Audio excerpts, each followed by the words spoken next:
Dr.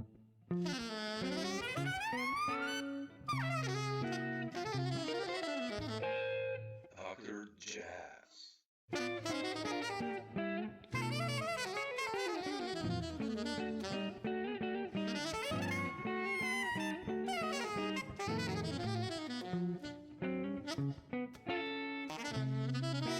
Hey guys, Dr. Samo here. Jazz. Thanks for checking out the channel and its contents. And if you feel like it, please do subscribe. Thanks so much. Enjoy the video. Bye. Cool. Tineke, I'll just jump in. I wanted to ask you about the new album. It's a monster. Oh, thank Man, you. I just love the compositions, like rhythmically, that Reader's Creek and TP4. I was listening to that. I was like, what's happening there? But what's the story about the new record? I mean, I love the band also. It's like that you added Theo also. That's such a nice component. I mean, how did Yeah. that happen? I mean, I know you worked with band before, I guess, Monder, so Yeah. there's a connection. But how did it Right. happen, the new one? Well, so when I wanted to record a new album, I thought, well, I have this working band with David Darushka and Robert Landverman and Tristan Renfro, which works really well, and we've toured a lot in the past years. So I thought, like, okay, we recorded kind of already an album, not with David, but instead of David, it was Ben Monder, but Yeah. still, it was kind of the same setting.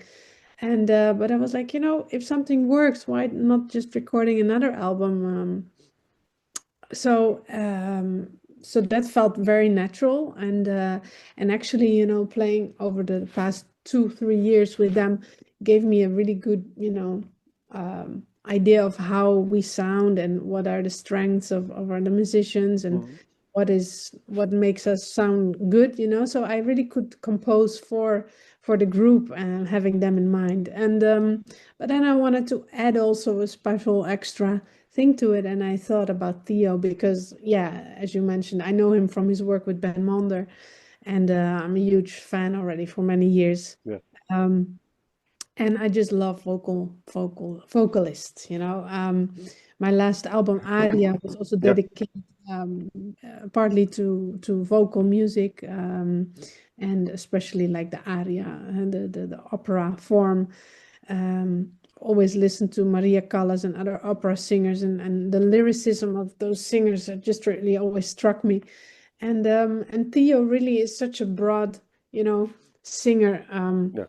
So he crosses so many genres, like jazz and new music, classical music. So it was actually a very natural thing for me to ask him, and the collaboration was amazing. So we didn't really know each other personally that well, but the click was immediately there, and yeah, it was incredible to work with him. So yeah, it's been very exciting and very enriching to work with him.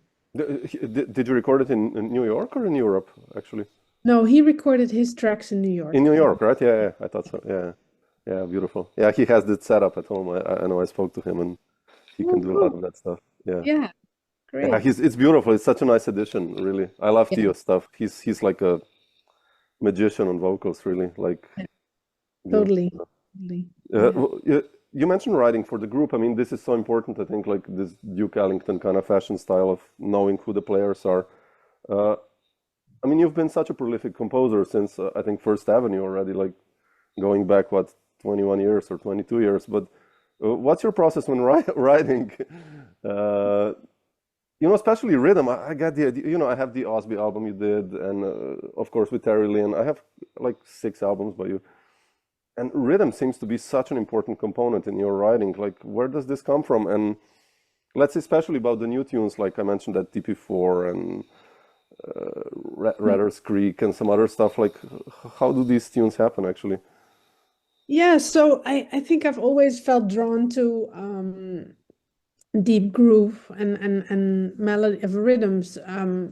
But of course, as a saxophone player, also always very focused on the melodic aspect, harmonic aspect. But I guess like it really, I've always listened to players who had a very strong feel in time, like Mm, the ones I started with like, of course, Cannibal Adderley and Charlie Parker and John Coltrane. And, they had such a deep groove and sense of rhythm. And I feel that when the rhythm is not really there, in general, or the awareness of a strong, deep groove, then yeah, to me that the music may sound not as strong as it could be. So yeah, I've always felt drawn to just interesting grooves or rhythms or meters. And I started working when I was 23, 24 with Terri Lyne Carrington. Yeah. And having such a strong drummer behind me and for so many years, it really helped, to shape the awareness of playing together with the rhythm section and really locking in with how they feel the groove and how they feel the time. So I guess that's just really, yeah, I was very lucky to be surrounded with amazing drummers from the beginning, and I always really prioritized that in bands like I played with or musicians who I asked for to just, if the rhythm section is not strong, then I can do what I want, but it won't sound as strong, True, So I agree. Yeah. yeah, and also the people who I studied with, like Dave Liebman or Dick Oates or even a little bit Chris Potter and Greg Osby, they all really, are amazing, drummers into their saxophone playing, like they're just rhythmically so independent and so rich in that approach that those musicians have always been really role models for me and influenced my playing a lot. Yeah, absolutely. You mentioned Cannonball and like going back to the early ones. How did you come from Holland? And Holland has like this strong tradition of free playing and free music, but you've gone kind of the other path. I mean, I know so many players and I played with so many from Holland. And how did you enter the jazz world actually? I mean, what happened? When was like the click, like that you said like, shit, I want to do this music? I mean, yeah, I was pretty young actually when I felt drawn to jazz music. My parents had a lot of jazz records at home. They were not musicians, but they really loved jazz. So early on, I just felt drawn to this music. But I remember I was playing when I was, 13, 14, 15 in this marching band, which has there's a rich culture in Holland of young people joining these marching bands, and it's not only march music, fortunately, because that was the part I didn't really like, but they were also playing a lot of classical music. And I remember we rehearsed on Monday evenings in a church, and then one day, like a jazz band joined us to just like comp the big orchestra. And when I saw those guys playing, I thought, man, this is it, like the freedom and the improvisational part. And I thought like, okay, I like classical music, but this is something else, And I also had a classical saxophone teacher and I liked it, but I was not really I didn't really felt drawn to the classical saxophone way of playing.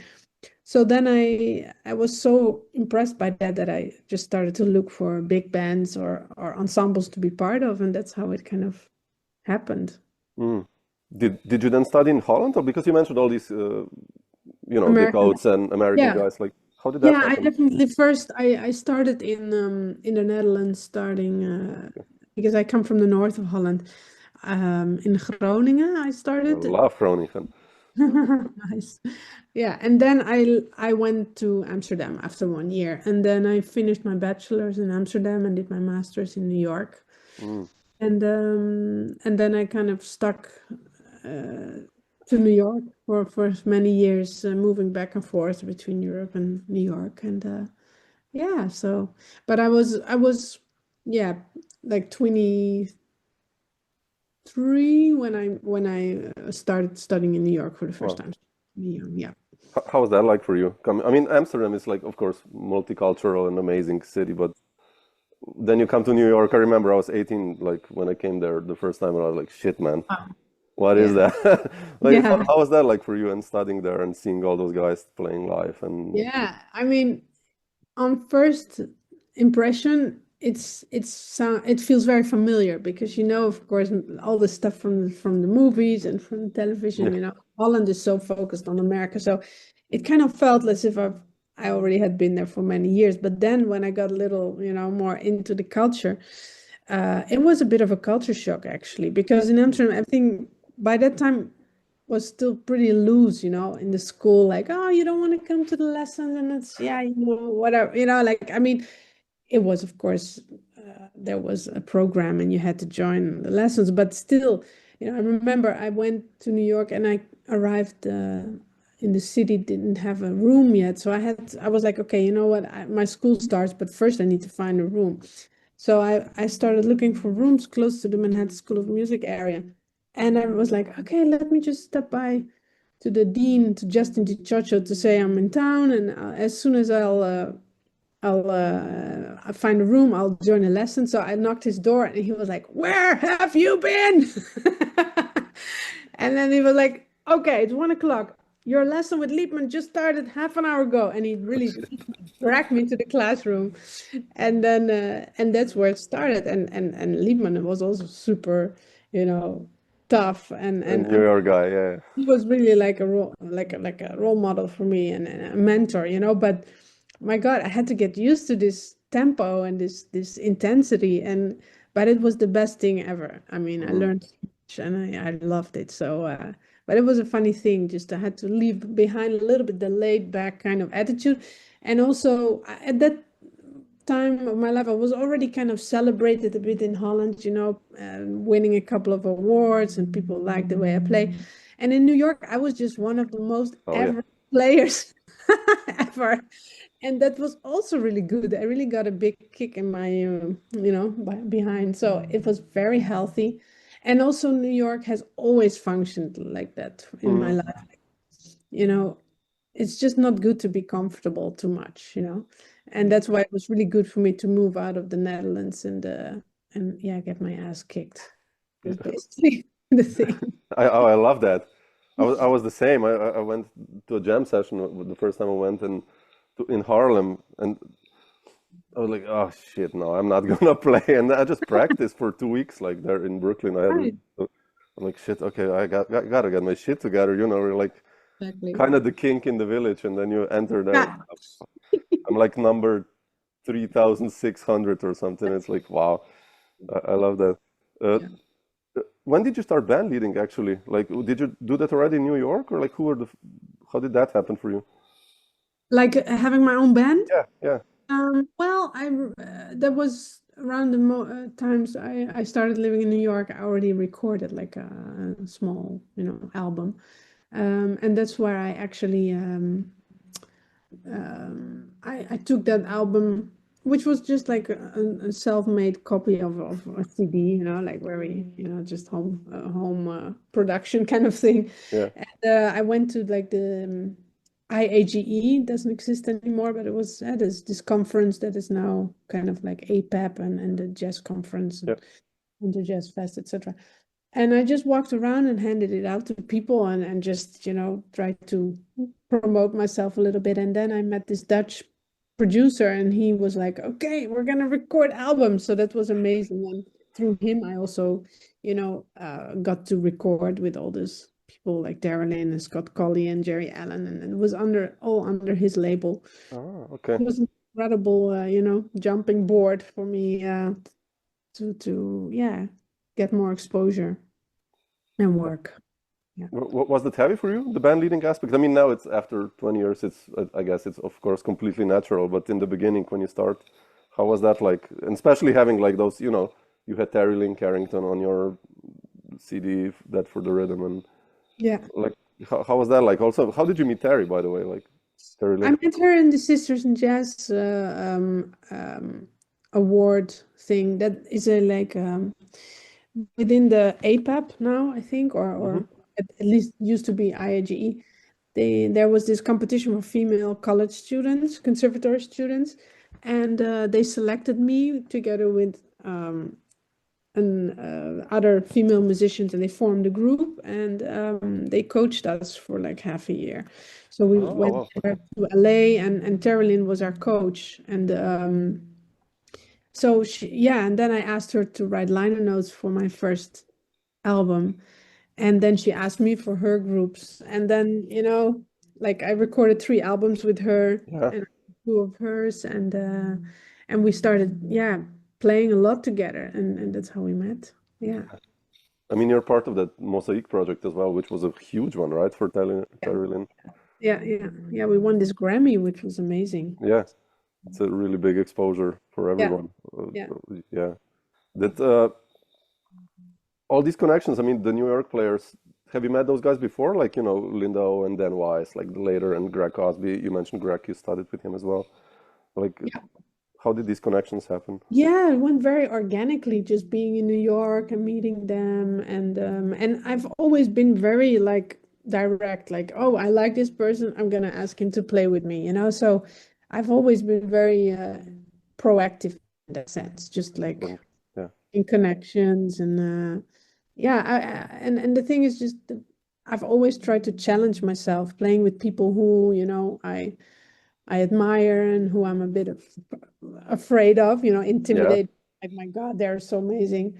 But that always makes me sound better and practice harder, So that's what I've always done. And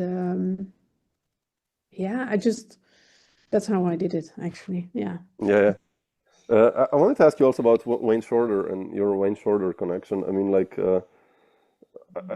when I hear you're playing, I mean, obviously, I think every saxophone player of our generation probably has a Wayne Shorter somewhere there. But like, what's your story with Wayne Shorter, actually? Yeah, so I've always been a huge fan of him from early on, and so when I met Terri Lyne, I didn't really realize her connection to Wayne. I mean, I knew she played with him, but so at some point she was like, "You didn't meet Wayne? You have to meet Wayne." So I was like, "Yeah, of course, I would love to." But I already, I recorded albums where I, wrote songs for him, and so the first time I met him was actually in Amsterdam when he played at the Concertgebouw, and I just, went backstage and as with so many others, we stood in line to have a talk with him, and I gave my album to him, and yeah, that was an incredible first meeting. He was so kind and so yeah, incredible. And then like there were several occasions where I met him through Terri Lyne in the States. And one of them was in 2012, where we played in the International Jazz Day All-Star Global Concert, which took place in the United Nations Assembly Hall in New York. And I got to play one song with him. So that was amazing. So I spent the whole day with him rehearsing and hanging out. And yeah, it was just like a dream, of course. And then I just, as I said, like when I am, when I want to meet someone or, play with, I'll just usually approach the person. And I asked him if I could visit him in his house in LA, and he said yes. And so I flew to LA, and his wife Carolina, she picked me up real sweet, and I spent a whole day in his house and listening to his music and talking to him, and he was the most amazing person, and so yeah, that really, I will never forget that day. He was really, a couple of great lessons were like how he, he's he was so in touch with his imagination, using, anything in life to just express himself through music, and the fearlessness, and the enlightenment he had. I've never met someone who was so young and curious and excited about life, so that was a big lesson. And so yeah, that was amazing. And then I played a couple of times for him with tributes. Terri Lyne asked me to join the Kennedy Honors Awards, where Wayne received an award, and then we did a whole tribute to him with him sitting in front of me, and I was basically playing his role. Crazy. And we were playing with Herbie and with a part of Weather Report and with Joe with Hans, and yeah, it was crazy. So yeah, I've had my lucky share of Wayne in my life. That's a nice one. That should be a title of a tune, actually. Yeah. And then, of course, like when he passed, they found a lot of symphonic works that had never been played before. But also he performed a lot of symphonic work, Yeah, of his original older work. And Clark Rundle, who's the director and collaborator on these symphonies with him, told me that Wayne actually, together with a couple of other saxophone players, recommended me to perform his music in the oh, future, that's which is amazing. really amazing. And so I did it with Esperanza and Terri Lyne and Chris Davis in Poland. And we played last North Sea Jazz 25 with Danilo and Patitucci and the Rotterdam Philharmonic. And we're going to do the next year a tour with Esperanza playing his symphonic work. Really? Oh Like man. Wow. the most amazing, beautiful music on this planet. Wow. That's incredible. Yeah. Wow. Yeah. It's amazing. What are the plans for the new record? I mean, how are you going to promote it? Do you have any plans of coming to close to our parts near Slovenia or Austria or something like that? Or I mean, what's the plan for the upcoming months? And Yeah, so we're touring this December. So in 1 week, we're gonna do 6 release concerts, 3 here in the Netherlands and 3 in Germany. We're playing at the Bimhuis and in The Hague, in my home city. So, and then next year, but that's gonna be with quartet, so without Theo. And then next year, we're gonna tour with Theo. So, Yay. yeah, we're working on the tours. Yeah. Yeah, it's getting harder, right, to set up gigs after COVID. I don't know what's your impression for gigs after COVID. Yeah, no, it's definitely challenging, but yeah, life also before COVID was not easy. You had For to jazz find musicians, sure, right? tours, Yeah, yeah. and so of course it doesn't become easier, but yeah, I just refuse to, give up. I'm just gonna keep on and stuff is working. So yeah, sometimes things work better than others, but Sure. just trying to stay positive and try to make it work. Yeah, yeah, absolutely. Yeah. Fantastic. I think we did like a nice impro. So, but thanks, Tineke, for sharing some of these thoughts. Yeah, Uh, thank you so much.